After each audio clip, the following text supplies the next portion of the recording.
Durante todo el matrimonio, mi esposo siempre me prohibió ir a la casa de mis suegros en el campo. Por curiosidad, cuando él viajó por trabajo a otra ciudad, fui en secreto a esa casa. Apenas abrí la puerta, no pude creer lo que vi. Me llamo María Fernanda Torres, tengo 33 años, y hasta hace poco pensaba que conocía cada rincón de mi vida, cada detalle de lo que construía al lado de Rodrigo, mi esposo desde hace 8 años, con quien vivo en una casa amplia y luminosa en Guadalajara, rodeada de bugambilias y silencio. Soy diseñadora gráfica, trabajo desde casa, y él es arquitecto, siempre ocupado, siempre impecable, siempre con algo en la mirada que nunca terminé de descifrar. Nuestra vida era ordenada, con cenas tranquilas, fines de semana discretos y ningún escándalo aparente. A los ojos del mundo, éramos una pareja perfecta, estable, sin grandes dramas ni pasiones fuera de control. Pero algo en mí siempre supo que había una parte de él que no me pertenecía, una parte que él protegía con uñas y dientes, sin explicaciones ni acceso. Lo descubrí demasiado tarde, y lo que encontré fue tan profundo, tan oscuro, que todavía me cuesta decirlo en voz alta.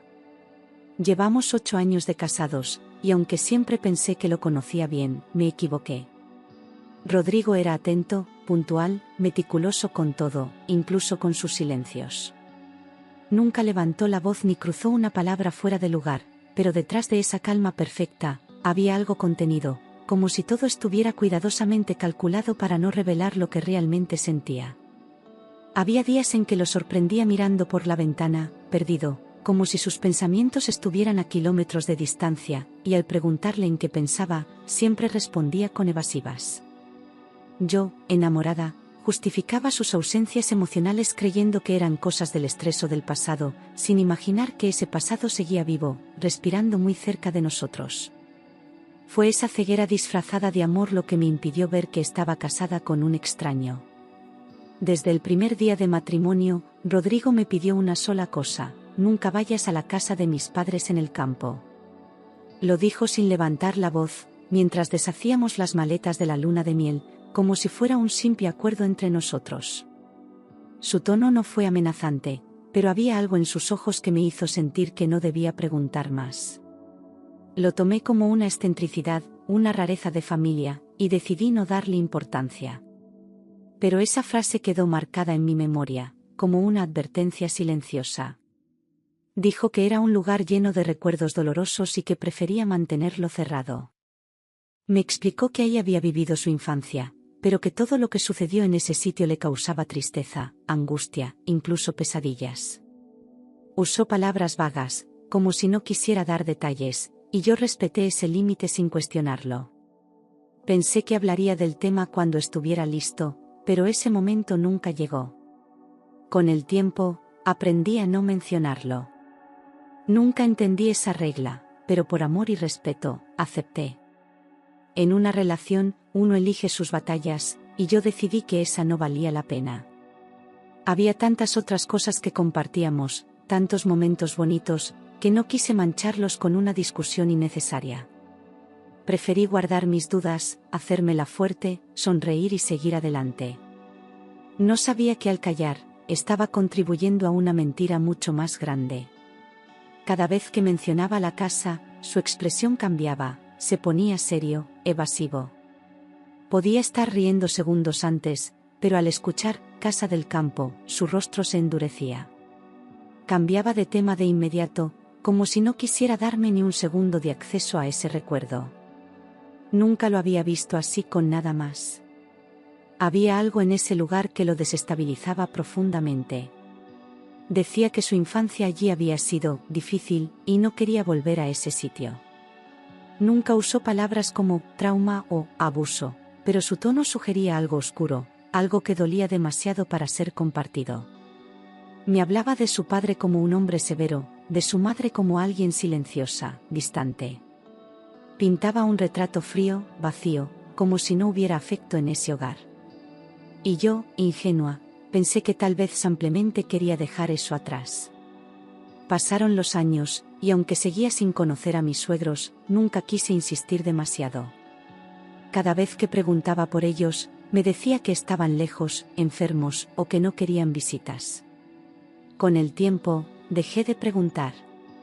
Me acostumbré a su ausencia, como si fueran parte de una vida que no me correspondía. Pero en el fondo, algo no me cuadraba. Rodrigo siempre encontraba una excusa para no visitarlos. Que el trabajo no se lo permitía, que no se sentía preparado, que era mejor así. Usaba frases sin peso, sin emoción, como si hablara de extraños. A veces decía que su familia ya no existía, y luego se contradecía con algún recuerdo suelto. Yo notaba las inconsistencias, pero elegía no presionar. Me convertí en cómplice pasiva de su silencio. Decía que su madre estaba enferma o que su padre no quería ver a nadie. Siempre eran excusas vagas, sin nombres de doctores, sin fechas, sin llamadas.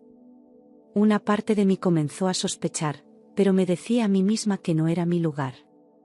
¿Y si realmente tenía una historia familiar dolorosa que prefería enterrar? Eso me repetía para calmar mis dudas. Pero cada mentira lo alejaba más. Pero había algo que no cuadraba, nunca recibíamos llamadas ni fotos familiares. Ni una postal, ni una videollamada, ni siquiera una tarjeta de cumpleaños. Yo enviaba mensajes educados en Navidad, que nunca eran respondidos. Al principio creí que era por vergüenza o desinterés, pero con los años, la ausencia se volvió demasiado ruidosa. Una familia no desaparece así sin dejar huellas. Ni siquiera en Navidad o cumpleaños había contacto alguno. Mientras todos celebraban con sus padres o hermanos, nosotros fingíamos normalidad. Rodrigo ni siquiera mencionaba las fechas, como si no existieran. Nunca vi una foto antigua, un álbum, un recuerdo físico de su pasado. Solo un vacío, que él protegía con una fuerza casi obsesiva. Y yo, atrapada entre el amor y la incertidumbre, comencé a querer saber más. Una noche, mientras él dormía profundamente a mi lado, noté que había dejado entreabierta una de las cajas de documentos que siempre mantenía cerradas. La curiosidad me venció y, con el corazón latiendo fuerte, abrí la tapa lentamente. Dentro, entre papeles del trabajo y sobres viejos, encontré una llave de metal oxidada. Tenía una etiqueta de papel amarillento, escrita a mano con tinta corrida. Decía, Rancho Los Olivos. Ese nombre encendió algo en mi memoria, como un eco lejano que no lograba ubicar del todo. Me quedé mirándola un largo rato, preguntándome por qué guardaría algo así con tanto cuidado. La tomé en silencio, la metí en mi bolso sin saber qué haría con ella. Volví a la cama intentando actuar normal, pero esa noche no dormí ni un minuto. Algo me decía que esa llave era el inicio de todas las respuestas. Ese nombre lo había escuchado una vez, cuando una vecina mencionó que la familia de Rodrigo tenía tierras por Tepatitlán. Fue un comentario al pasar, durante una comida, que él desvió con rapidez y una sonrisa falsa. En su momento, no le di importancia, pero ahora todo empezaba a encajar como piezas que alguien había intentado esconder. ¿Por qué alguien guardaría una llave con ese cuidado si no pensaba usarla jamás? ¿Qué había en ese rancho? Desde ese momento, no pude sacarlo de mi cabeza. La llave pesaba en mi bolso como si llevara un secreto peligroso, una historia esperando ser descubierta.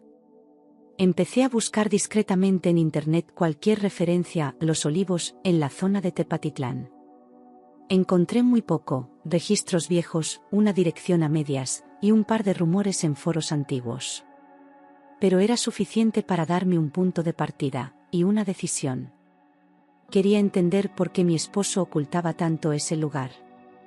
Ya no era solo curiosidad, era una necesidad urgente de saber con quién me había casado realmente.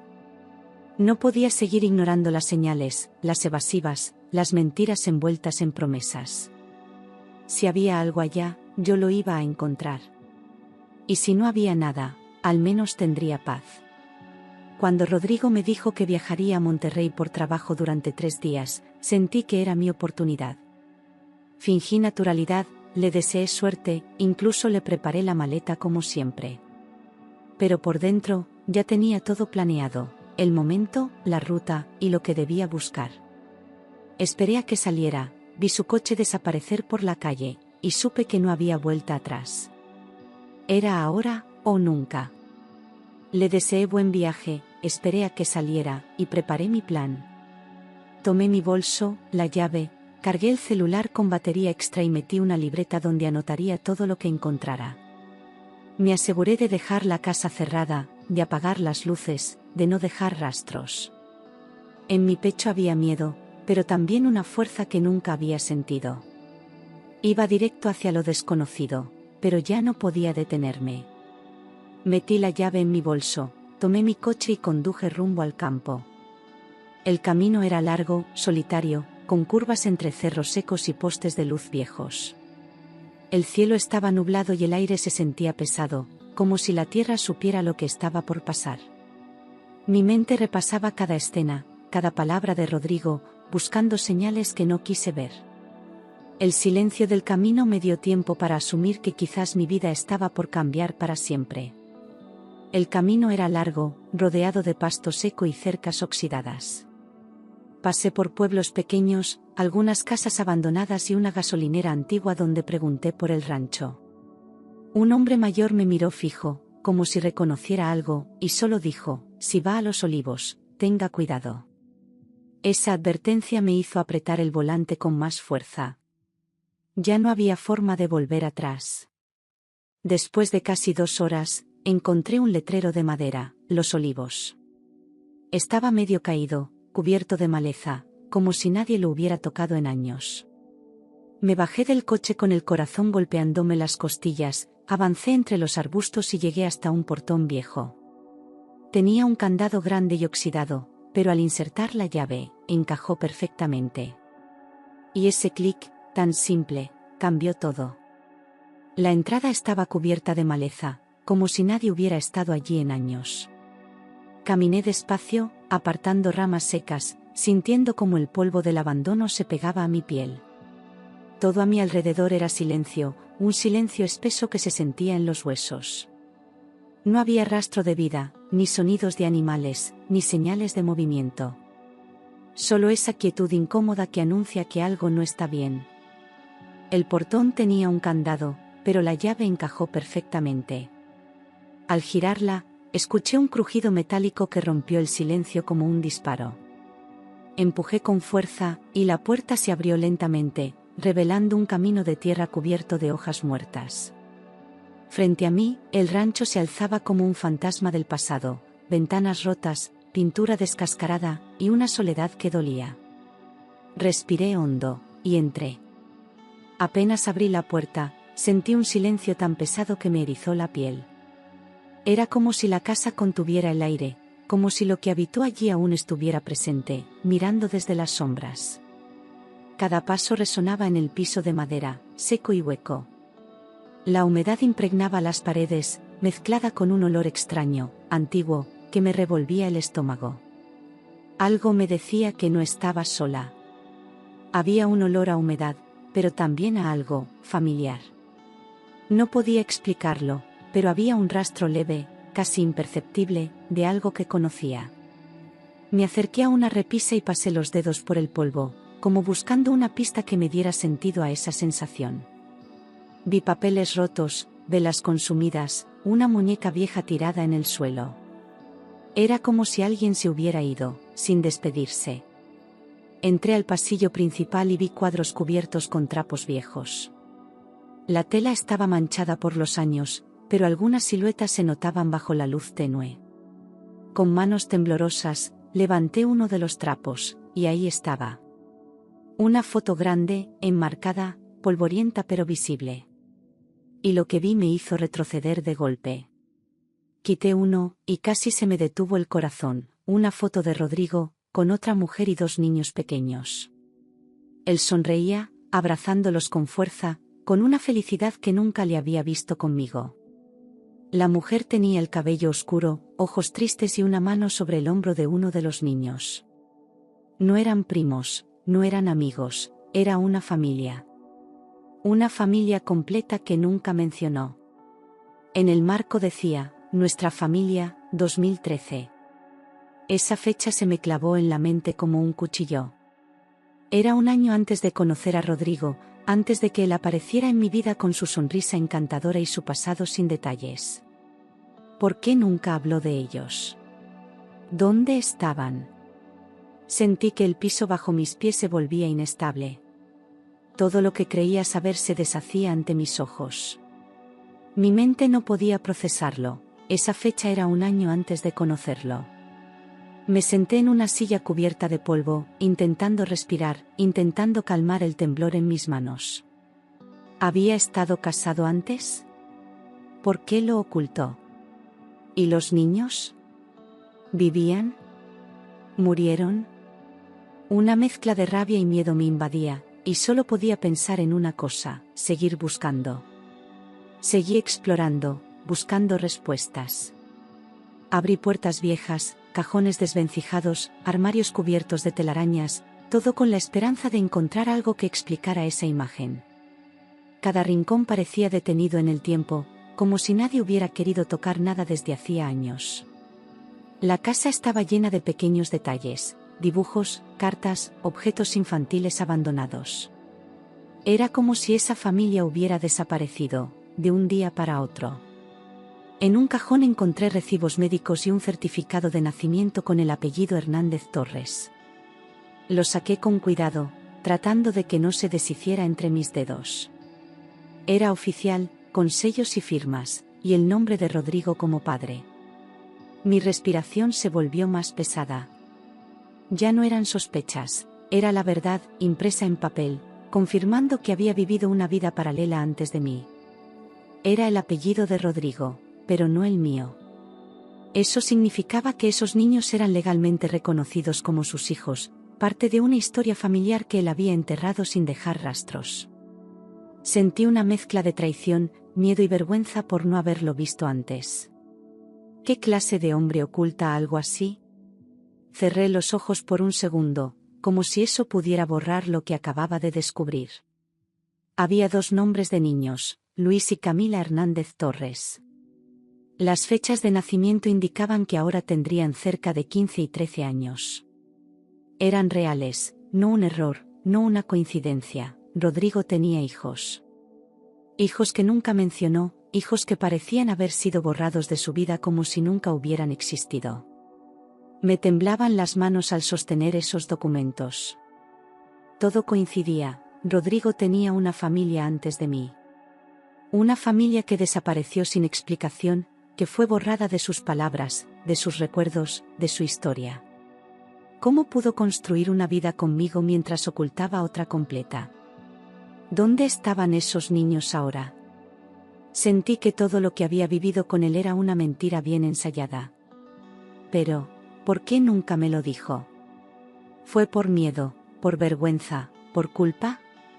¿O había algo más, algo mucho más oscuro que simplemente un pasado doloroso? La cantidad de esfuerzo que puso en esconderlo solo hacía que mis sospechas crecieran. Ya no podía justificar su silencio como protección. Esto era deliberado. Frío. Calculado. Escuché un ruido en la parte trasera de la casa. Me congelé en el lugar, con los papeles aún en las manos, mientras el sonido de una puerta crujiendo me hacía contener la respiración. Pensé que estaba sola, pero claramente no lo estaba. Me acerqué con pasos lentos, tratando de no hacer ruido, guiada por la intuición y el miedo. Algo, o alguien, estaba allí. Me acerqué con miedo, y encontré una mujer mayor en silla de ruedas. Tenía el cabello canoso, el rostro delgado, la mirada gastada por los años, pero con una lucidez que me atravesó. No dijo nada al principio, solo me observó con una mezcla de sorpresa, reconocimiento y tristeza. Yo no sabía si debía hablar o salir corriendo. Pero entonces ella rompió el silencio. Me miró sorprendida y dijo con voz temblorosa: ¿Tú eres María? Su voz era débil, pero cargada de emoción, como si hubiera esperado mucho para hacer esa pregunta. Asentí, sin palabras, sintiendo que algo irreversible acababa de suceder. Sus ojos se llenaron de lágrimas contenidas. No me conocía, pero sabía quién era. Y eso lo cambiaba todo. Asentí. Ella suspiró, sabía que algún día vendrías. Cerró los ojos por un momento, como si recordara algo muy lejano. Supe, en ese instante, que no estaba allí por casualidad. Ella me esperaba. Rodrigo me había ocultado más que una casa o una familia, me había borrado del acceso a la verdad. Y esa mujer era la clave de todo. Me contó que era la madre de Rodrigo. Su voz, aunque frágil, tenía firmeza al hablar, como si llevara años esperando esa oportunidad. Dijo que su hijo había sido siempre reservado, incluso con ella, pero que después de lo que pasó, se volvió alguien completamente distinto. Me habló sin odio, pero con dolor. Su mirada se perdió en un punto fijo, como si viera el pasado proyectado en el aire. Dijo que su hijo había dejado esa casa años atrás, después de un accidente donde murió su primera esposa. Me explicó que fue una tragedia inesperada, confusa, que partió en dos la historia de la familia. Rodrigo se fue sin mirar atrás, llevándose a los niños y desapareciendo de sus vidas. Ella no volvió a verlo hasta años después, cuando él apareció, solo. Y con una decisión que la atormentaba hasta hoy. Pero lo que la señora dijo después me dejó sin palabras: los niños nunca murieron. Él los escondió aquí, conmigo. Sentí un escalofrío que me recorrió de pies a cabeza, como si la sangre se me helara en las venas. La miré incrédula, pensando que tal vez su mente estaba confundida por los años. Pero no había delirio en sus ojos, solo una tristeza profunda y real. Su voz no temblaba por locura, temblaba por culpa. Sentí las piernas fallarme. ¿Qué está diciendo?, pregunté en un hilo de voz, incapaz de procesar la idea de que Rodrigo hubiera ocultado a sus propios hijos. Ella asintió lentamente, sin apartar los ojos de mí. Nunca quiso que el mundo supiera. Dijo que era lo mejor para ellos, pero yo siempre supe que estaba mal. Cada palabra caía sobre mí como una piedra más en el pecho. La mujer me señaló una puerta al fondo del pasillo. Me tomó unos segundos reaccionar, pero mis pies se movieron solos, impulsados por algo más fuerte que el miedo. Crucé ese pasillo largo, donde el silencio era tan denso que podía oír mi propia respiración. El pomo estaba frío, cubierto de polvo y óxido. Giré la manija, y abrí. Abrí lentamente, y vi dos camas pequeñas con juguetes cubiertos de polvo. Había peluches viejos, libros infantiles, una lámpara rota con forma de estrella. Todo estaba congelado en el tiempo, como si esperaran el regreso de alguien que nunca volvió. La habitación olía a encierro, pero también a inocencia perdida. Era un altar olvidado de una infancia detenida a la fuerza. En una de ellas había un dibujo infantil que decía: «Papá nos prometió volver».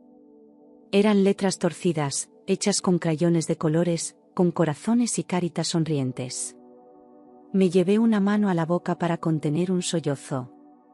Aquellas palabras eran una súplica silenciosa de dos niños que no entendían el abandono. Rodrigo no solo había ocultado a su familia, les había robado su historia. Lloré sin poder contenerme. Me senté en el suelo, entre esas camas vacías, sintiendo una mezcla de rabia, tristeza y compasión por esos niños que crecieron en las sombras. Cada rincón de la casa hablaba de ellos, del amor que habían dejado atrás, de una infancia interrumpida. Cerré los ojos y los imaginé corriendo por ese mismo pasillo. ¿Dónde estaban ahora? En ese momento, el sonido de un coche me hizo congelarme. El chirrido de las llantas en la gravilla me devolvió al presente como un balde de agua helada. Me asomé por la ventana rota, y ahí estaba, el coche de Rodrigo. Había llegado antes de lo previsto, y yo seguía dentro de la casa que me prohibió entrar. Sabía que no había escapatoria. Rodrigo había llegado antes de lo previsto. Supe de inmediato que algo estaba mal por la forma en que bajó del coche, nervioso, con pasos apurados y el ceño fruncido. Supe que él no venía a buscarme, venía a controlar lo que temía que yo hubiera descubierto. El aire en la casa se volvió más denso, más peligroso. Me quedé inmóvil, escuchando cada uno de sus pasos. Escuché su voz furiosa llamando: «Mamá, ¿qué hace ella aquí?». El eco de sus gritos retumbó en las paredes, y sentí que el corazón me saltaba del pecho. Me escondí detrás de la puerta del cuarto, con la esperanza de que no me encontrara de inmediato. La anciana intentó calmarlo, pero su voz se quebraba. Rodrigo estaba fuera de sí. La señora me miró con tristeza y murmuró: «Corre, hija, no dejes que te vea». Pero ya era tarde. Rodrigo empujó la puerta con fuerza y me encontró allí, con los papeles en la mano y el rostro bañado en lágrimas. Por un segundo, el tiempo se detuvo. Su expresión cambió de sorpresa a furia en un parpadeo. Y supe que, en ese momento, ya no me veía como su esposa. Pero ya era tarde. Rodrigo entró y me vio con los papeles en la mano. Su mirada se clavó en mí como un arma, y su rostro, que tantas veces me pareció amoroso, se transformó en algo desconocido. Por un momento no dijo nada, solo respiraba fuerte, como conteniéndose. Luego, su voz estalló con una rabia que jamás le había escuchado. Su rostro se transformó, de sorpresa a rabia absoluta. Dio un paso hacia mí y gritó con furia contenida: «No tenías derecho». Me quedé inmóvil, pero no bajé la mirada. En ese instante entendí que ya no había espacio para el miedo ni para las mentiras.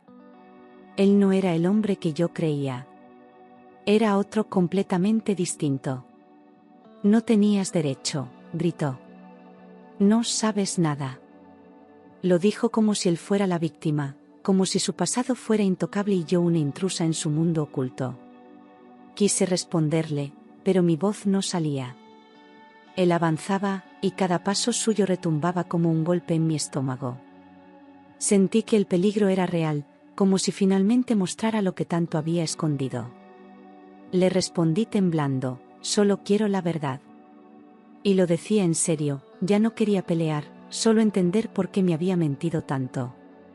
Pero él no buscaba comprensión, solo control. Me acusó de haberlo traicionado, de haber cruzado una línea que no debía tocar. La idea de que él pudiera justificar lo que hizo me llenó de un miedo nuevo, más profundo. Me explicó entre gritos que su primera esposa había intentado quitarle a los niños tras un divorcio.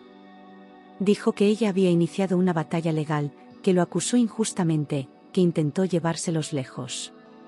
Su versión estaba llena de resentimiento, pero también de contradicciones. No había tristeza, solo rabia. Lo contaba como si justificara todo lo que vino después. Dijo que la muerte fue un accidente, pero su mirada no inspiraba confianza. Sus ojos esquivaban los míos, y su voz se quebraba en los detalles importantes. No habló de dolor, ni de pérdida, solo de cómo todo se salió de control. Yo ya no sabía qué era verdad y qué era mentira. Lo único claro era que había hecho lo imposible para enterrar ese pasado. Entonces noté que los certificados de nacimiento tenían una orden judicial de custodia nunca cumplida. El sello oficial, las firmas del juez, todo indicaba que Rodrigo había ignorado la ley deliberadamente. No fue un padre desesperado, fue un hombre que tomó justicia por su mano.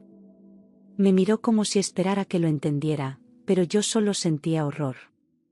Había cruzado una línea sin retorno. Entendí que Rodrigo había secuestrado a sus propios hijos y los ocultó en ese rancho. Ya no eran suposiciones, eran hechos frente a mis ojos. El dolor, la rabia, el miedo, todo se mezclaba dentro de mí con una claridad brutal. Ese hombre con quien compartí mi vida era capaz de cualquier cosa. No sabía que había sido de Luis y Camila, y eso me partía el alma. No sabía si estaban vivos o si los había entregado a alguien. Le pregunté por ellos, con lágrimas en los ojos, pero no respondió. Solo me miró en silencio, con una expresión que no supe leer, ni culpa, ni arrepentimiento. Fue en ese momento que entendí que debía salir de ahí. Ya no era una conversación, era una amenaza. Intenté salir, pero él bloqueó la puerta. Su cuerpo se puso entre mí y la salida, y vi en su rostro una mezcla de ira y desesperación. La abuela comenzó a gritar desde su silla: «Ya basta, Rodrigo, deja de mentir». Su voz sonaba más fuerte que nunca, temblando pero decidida. Esa interrupción me dio la oportunidad de moverme, y no lo dudé. Intenté salir, pero él bloqueó la puerta. Su mirada era fija, los puños apretados, y su respiración agitada llenaba el espacio de tensión. Sabía que si me acercaba, podía pasar algo irreversible. La desesperación me nublaba, pero el instinto me gritaba que no debía quedarme un segundo más. Busqué otra salida con los ojos, mientras el miedo crecía dentro de mí como fuego. Su madre empezó a gritar: «Ya basta, Rodrigo, deja de mentir». Su voz, frágil pero firme, pareció romper algo en el ambiente. Rodrigo se giró hacia ella, furioso, y por un momento olvidó que yo seguía ahí. Aproveché ese instante como si fuera el último. Corrí hacia el pasillo sin mirar atrás, con el corazón latiendo como un tambor desbocado. En medio de la discusión, logré correr hacia el coche y huir. Escuché su voz gritando mi nombre desde la entrada, pero no me detuve. Mis manos temblaban al poner las llaves en el contacto, y el motor tardó una eternidad en encender.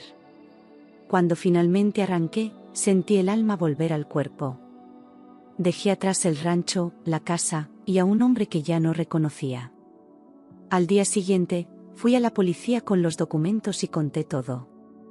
Cada palabra dolía, pero era necesaria. Entregué las pruebas, las actas, las fotos, la dirección exacta del rancho. Me miraban con incredulidad, pero también con atención. Sabían que no era una historia cualquiera, y que podía haber 2 menores desaparecidos aún con vida.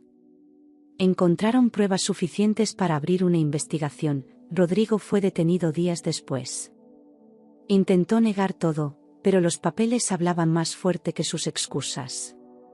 Su madre también declaró, y aunque su testimonio fue parcial, confirmó los hechos clave. La prensa se hizo eco del caso, y la verdad salió a la luz. Nadie imaginaba el alcance del daño que él había causado. Los niños, hoy adolescentes, fueron localizados viviendo con una familia adoptiva en Querétaro. Habían sido dejados allí años atrás bajo nombres falsos, con promesas de regresar por ellos.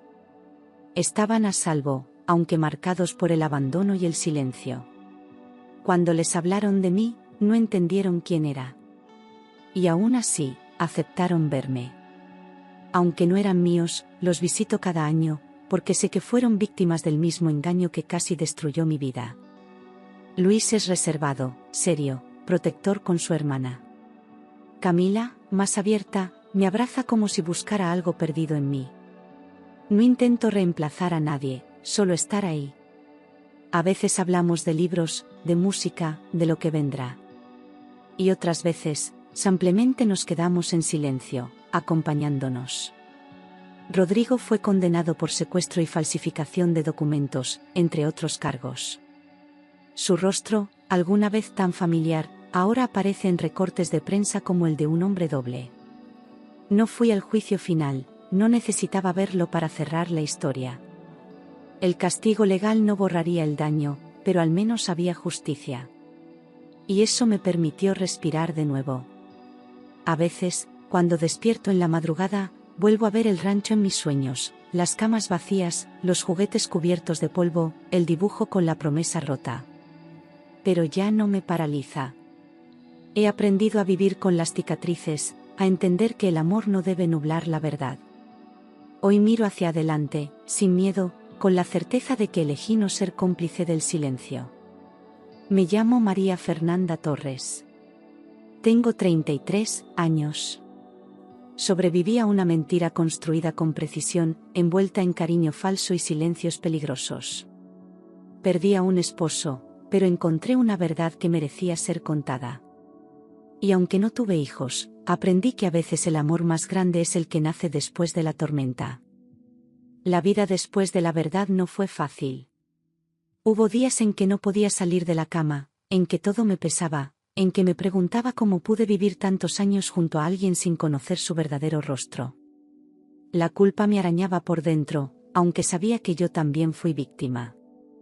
Tuve que reconstruirme desde los pedazos.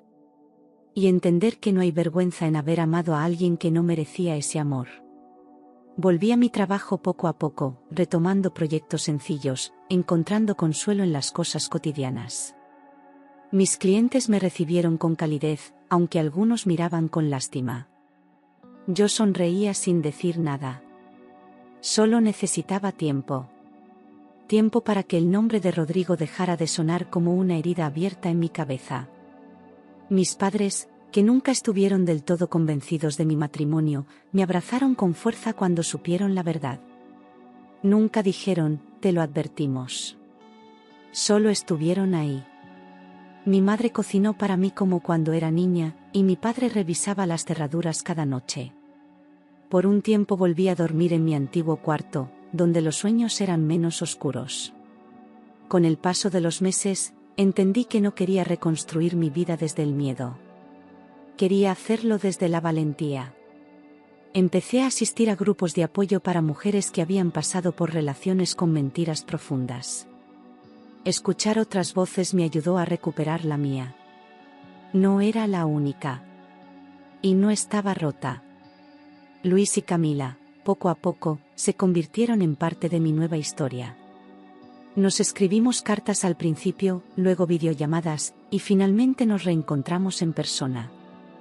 Fue tenso, fue raro, fue hermoso. Ellos no me debían nada, pero aún así me abrieron una pequeña puerta. Y yo entré, sin pretensiones, solo con amor sincero. Camila me pidió que fuera a su graduación de secundaria. Me entregó una flor de papel que decía, gracias por no rendirte. Luis no dijo nada, pero se quedó a mi lado todo el evento. A veces los lazos no nacen con sangre, sino con presencia. Y si algo me dejó esta historia, fue la certeza de que yo había estado donde debía estar. Rodrigo apeló su condena, pero fue rechazada. Su sentencia quedó firme.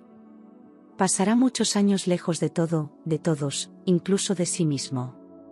Su madre falleció poco tiempo después, en paz, como si al fin se hubiera liberado de un secreto demasiado largo. Yo fui al entierro. No por él, sino por ella.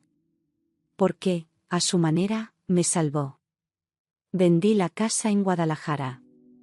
Demasiados recuerdos, demasiados rincones compartidos con alguien que ya no existía. Me mudé a San Miguel de Allende, donde nadie conocía mi historia. Empecé desde cero, con una perrita adoptada, nuevas plantas en la terraza, y la promesa de no cerrarme al mundo otra vez. Rediseñé mi marca personal, pero esta vez incluí algo que siempre oculté, mi nombre completo, mi rostro, mi verdad. No más anonimato, no más silencios. Las redes comenzaron a llenarse de mensajes de mujeres que vivieron historias similares. Entendí que, al contar la mía, estaba dando permiso a otras para romper su propio silencio. Una editorial me contactó. Querían publicar mi historia. Dudé al principio. Era revivirlo todo. Era exponerse.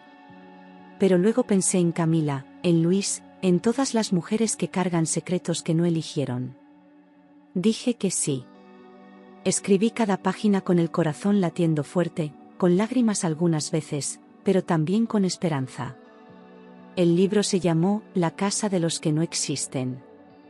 Fue un título que me surgió al recordar aquella foto polvorienta. Esa familia había sido enterrada en vida. Y yo, por amor o por ingenuidad, casi ayudé a mantenerla en el olvido. El libro se convirtió en un símbolo de algo más grande que yo. Y fue mi forma de cerrar el ciclo. No volví a enamorarme enseguida. Tuve miedo durante mucho tiempo. No del amor, sino de no ver lo que debía. Pero el corazón es sabio. Un día, en una feria del libro, conocí a alguien. Se llamaba Tomás, era periodista, y tenía la mirada limpia. Hablamos de autores, de infancia, de viajes. No necesitábamos más. Con Tomás todo fue diferente. Sin prisas, sin promesas vacías. Él sabía mi historia, y nunca me vio como víctima. Me vio como una mujer que sobrevivió. Que reconstruyó. Me escuchó más de lo que habló. Y cuando habló, siempre fue verdad. Por primera vez, no sentí que debía protegerme. Un día me acompañó a Querétaro. Conoció a Luis y a Camila. Fue una tarde sencilla, sin drama, sin exigencias. Solo personas compartiendo pan, risas, y un poco de silencio. Cuando nos despedimos, Camila me susurró, él sí te mira bonito. Y yo supe que ella había entendido más que nadie. Hoy tengo una vida tranquila. Llena de días normales, que son los más valiosos. Camino con mi perra por el parque, diseño desde mi estudio con vista a las montañas, y escribo cuando necesito respirar. A veces lloro. A veces río. Pero siempre, siempre agradezco estar del otro lado. A veces recibo cartas de mujeres que leyeron mi historia y se animaron a salir de relaciones donde el miedo manda. No soy terapeuta, ni salvadora. Solo soy alguien que no quiso quedarse callada. Y si mi voz ayuda a otra, entonces todo valió la pena. Luis quiere estudiar psicología. Dice que quiere entender cómo alguien puede romperse tanto por dentro. Camila quiere ser escritora. Ya empezó un cuaderno con cuentos que mezcla con dibujos. Me los lee por teléfono, y cada palabra suya es un regalo. Ellos también están sanando. A su ritmo. A su manera. Rodrigo ya no es una sombra. Es una historia que pasó. Un capítulo cerrado.